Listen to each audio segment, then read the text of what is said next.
He used to say she wasn't enough. He used to say she didn't deserve him. And the night she told him she was pregnant, he told her to leave. No money, no home, no support, just heartbreak. For years past, he built his empire higher, richer, louder yet emptier. He assumed she disappeared forever, but fate doesn't disappear. Fate waits. And today, fate was standing in front of him in the hospital corridor, her eyes tired, her clothes simple, her body thin from struggle. But she wasn't alone. 3 little boys stood beside her, all around 3 to 4 years old, all holding her hands tightly, and all 3 had his eyes. For the first time in his life, the CEO felt small, weak, ashamed, because every cruelty he threw at her was standing right in front of him, and he had no words left. She didn't expect to see him in the hospital that day. She froze. He froze. The boys stared curiously at the tall man in a suit who suddenly looked like he'd forgotten how to breathe. He tried to speak, but his voice cracked under guilt he'd never felt before. "Are they?" he whispered. She didn't answer. She didn't have to. Their faces, his sharp jawline, his same deep brown eyes answered for her. He wanted to step closer, but one of the boys immediately wrapped his arms protectively around her leg, glaring at him like a tiny soldier guarding his whole world. For the first time, the CEO realized what he had thrown away. Not just a wife, not just a family, but 3 sons he never even met. And the guilt hit him harder than any downfall he had ever faced. He stood there frozen, staring at the 3 boys who were clinging to their mother like she was the only safe place left in the world. And maybe she had always been. She finally turned away, as if she couldn't bear to stand in front of the man who had ruined her life and pretend she felt nothing. But the tremble in her hands betrayed her. A nurse called her name, and she gently guided the boys down the hallway. He watched helplessly, unable to move, unable to breathe, unable to understand how the world had changed without him. He followed quietly, carefully, like a man walking behind the truth he spent 4 years avoiding. Inside the pediatric waiting room, the boys sat around their mother, each one trying to climb into her arms. She kissed their heads, whispered comfort, and fixed their jackets like she'd done it 1,000 times. He felt something twist inside him. That should have been him standing beside her, helping her, building this family with her, not standing here like a stranger. A nurse came in. "Ms. Alina, please fill out these forms for the boys' checkup." Ms. Alina, not Mrs. Anything. She had built her life without his name. She signed the papers with steady hands. He noticed the exhaustion in her eyes, the type of tiredness that only single mothers carried. The kind that came from love and survival, not regret. One of the boys tugged her shirt. "Mama, thirsty." Before she could stand, the CEO instinctively stepped forward. "I'll get water." She stiffened. Her eyes warned him, "Don't try to fix the things you broke with small kindness." But her son looked up with wide, innocent eyes. So she nodded without speaking. The CEO hurried away and returned with water bottles, not 1, but 3, because suddenly he realized that everything in her life came in 3s now. The boys accepted them shyly, except one, the bold one, the fighter, who looked at him sharply.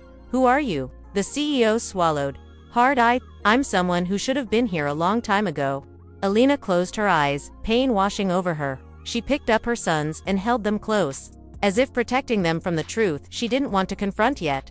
He stepped back, ashamed. "Why didn't you ever tell me?" he whispered. She looked at him with heartbreak and anger intertwined. "You told me to leave. You told me I didn't belong in your life. How could I bring children into a place where even I wasn't welcome?" Her voice cracked, and the boys looked at her with concern. He felt smaller than he ever had in his life. He wanted to say he was sorry, but apologies weren't big enough to fix 4 years of survival. Instead, he asked softly, "Why? Why are you here today? Is everything okay?" Alina hesitated. Then she whispered, "They're fine, but I'm not." His heart dropped. "What's wrong?" She looked away. "I've been feeling faint for weeks. But when you're a single mother, there's no time to be sick." The boys immediately clung to her arms, fear flooding their small faces. He felt something inside him collapse. This was his doing, his cruelty, his selfishness, his mistake. And now the consequences were staring at him. With the same eyes he saw in the mirror every morning, he knelt down in front of the boys, lowering himself to their height. "I'm here now," he whispered, voice trembling. "I won't leave again." All 3 boys stared at him silently, 3 little mirrors of the man he could have been, and the man he still hoped to become. But before anything else could be said, a doctor entered the room with urgent eyes. "Ms. Alina, we need to run some scans immediately. Your symptoms are concerning." The boys panicked. Alina tried to stay strong, and the CEO felt the world tilt. Because this time, he wasn't going to let her walk into darkness alone. The doctor's words hit the boys first. They clutched their mother's clothes like the world was slipping away from under their tiny feet. Alina tried to smile through the fear, brushing their hair back, whispering, "Mama's okay. I'm right here." But her hands were trembling. The CEO stepped forward before his fear could silence him. "I'll stay with them," he said firmly. "You don't have to pretend to be strong alone anymore." Alina hesitated, her eyes softening just for a second, long enough for him to see how much exhaustion she'd been hiding for years. Then she nodded, kissed the boys, and followed the doctor down the hallway. The door closed behind her. The silence was instant. The three boys stood there, staring at the empty hallway with fear spreading across their small faces. The middle one tugged at the CEO's sleeve. "Mama will come back, right?" His voice broke. The CEO knelt so their eyes were level. "Yes," he whispered, "and until she does, you're not alone."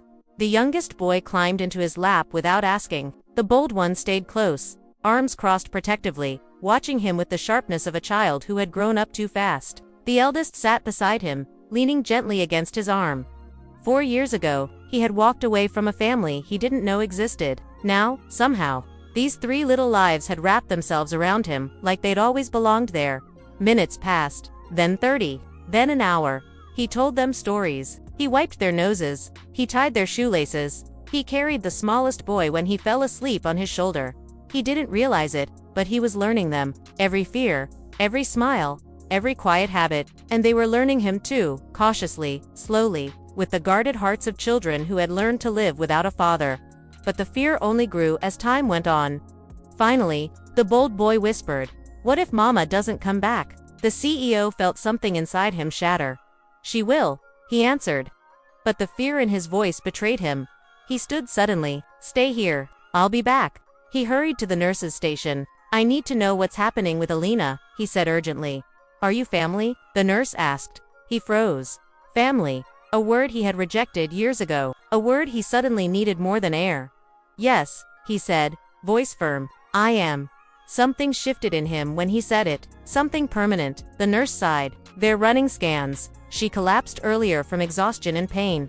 "They're concerned it might be internal bleeding." The ground beneath him seemed to disappear. He thanked her and rushed back to the boys, who were anxiously waiting. They looked up at him with hope, tiny fragile hope that relied entirely on him. "Play with us so we don't be scared," the youngest asked, still half asleep.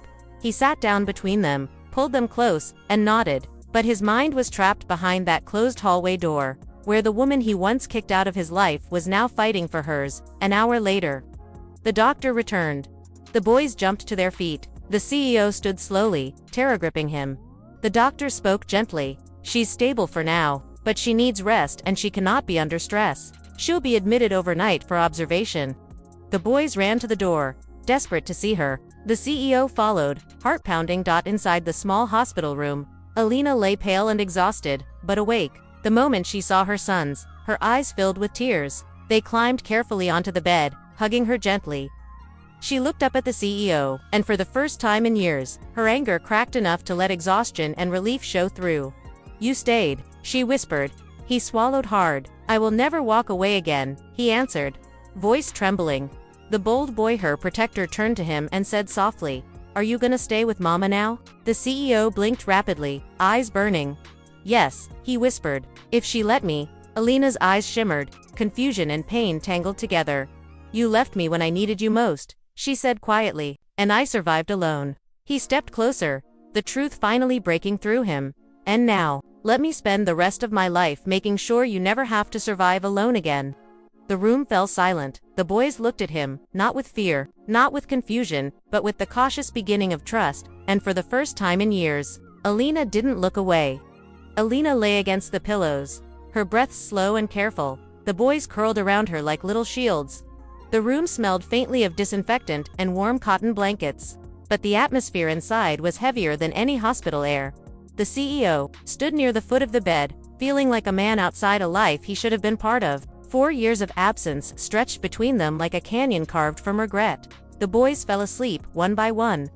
First, the youngest, his tiny hand clutching Alina's gown. Then the middle one, resting his face on her arm. Finally, the eldest, who had tried so hard to be strong, until exhaustion took over. Alina brushed their hair gently, watching them with the silent tenderness only a mother could carry. When she finally looked up at him, her eyes were tired, but open. "You don't have to stay," she whispered. His heart clenched. "I do," he said softly, "because leaving was the biggest mistake of my life." She looked away, her jaw tightening. "You told me I wasn't good enough. You said I wasn't fit to raise your children. You threw me out of our home while I was pregnant." Her voice trembled. "Do you have any idea how long those words lived inside me?" He stepped closer, the weight of her pain hitting him like a blow. "I know, and I will regret it for the rest of my life." Her eyes glistened. "Regret doesn't erase what I survived." He looked at the boy's 3 little miracles he had never held, never fed, never tucked into bed.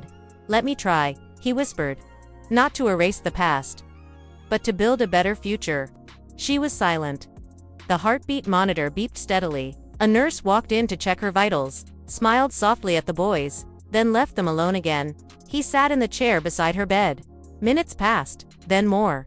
He didn't speak. He didn't try to fix anything with words. He just stayed. For the first time in 4 years, he simply stayed. Alina watched him quietly, seeing something she hadn't seen before: an ache, a fear, a sincerity that wasn't there when he pushed her away. Finally, she spoke. "You weren't ready then, and I won't lie. I don't know if I can trust you now." He nodded once. "You don't have to trust me today, but let me earn tomorrow." She stared at him, searching his face. No arrogance, no coldness, none of the cruel carelessness that once drove her out. Just a man who had been broken by his own decisions. Finally, she whispered, "They deserve a father. But I won't let you walk in and out of their lives. If you want to be here, you stay." "I will," he breathed. "For them, for you, for the family I should never have thrown away." Her eyes softened just a little. Not forgiveness. Not yet. But the beginning of something new.